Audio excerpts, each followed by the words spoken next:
19वीं सदी का एक खामोश और उदास दिन था।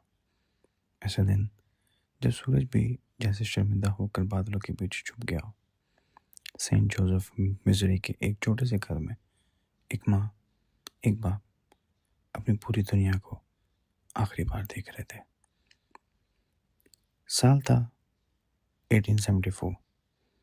9 साल लेलियन मोर सफ़ेद लिबास में बलबूस एक ताबूत के अंदर खामोश लेटी थी। इसके सुनहरे घुंघरीले बाल नरमी से सरवार दिए गए थे और नन्हे हाथों में एक छोटी सी स्लीप रख दी गई थी, जैसे वो इतवार की इबादत के लिए तैयार हो। मगर यह इतवार कभी नहीं आना था। चंद दिनों के बुखार ने इसे छीन लिया था, इतनी तेजी से कि दवा भी बेबस हो गई थी। इतनी खामोशी से कि घर को समझ ही ना आया जिंदगी कब रुखसत हो गई। एक हफ्ता पहले वो नंगे पांव सहन में दौड़ती थी। अगले हफ्ते घर ने सीख लिया कि खामोशी कितनी बुलंद आवाज रखती है। दफनाने से पहले इसके वालिदैन ने आखिरी याद के तौर पर एक तस्वीर खिंचाने का फैसला किया। हाथ कांप रहे थे, जैसे लम्हा खुद टूट जाने वाला हो। फोटोग्राफर आहिस्ता आहिस्ता हरकत कर रहा था, गोया डरता हो कि कहीं नींद में सोई बच्ची जाग ना जाए। उस जमाने में तस्वीरें जिंदगी के लिए होती थी, शादी, सालगिरह, खुशियों की गवाही के लिए। मगर यह तस्वीर मौत की थी। यह तस्वीर कर्ज के सुकून और टूटे दिलों से खरीदी गई थी। लेलियन इनकी इकलौती थी। इसकी माँ फ्रेम के बाहर खड़े रो रही थी।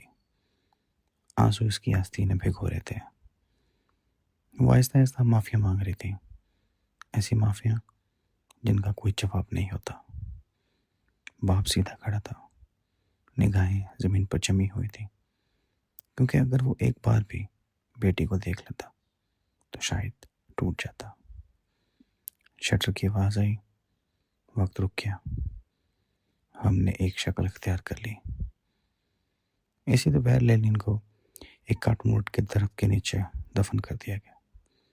मिट्टी हर बेलचे के वार पर मजम्मत कर रही थी। वो घर हर कोने में इसे ढूंढता। बाढ़ पर चाक की लकीरें, बिस्तर के ऊपर बंधी रिबन, नल के पास रखा है एक खाली कप। वो तस्वीर बरसों तक चूल्हे के ऊपर रखी रही। जहां जहां वो घर बदलते, तस्वीर साथ जाती। लोग कहते थे ये अजीब है, उदास है, खौफनाक है।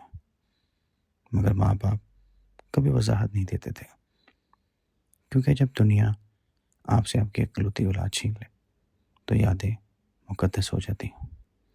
और अगर एक तस्वीर ही इसे करीब रख सकती है तो इसे मान पढ़ने कैसे दिया जा सकता है।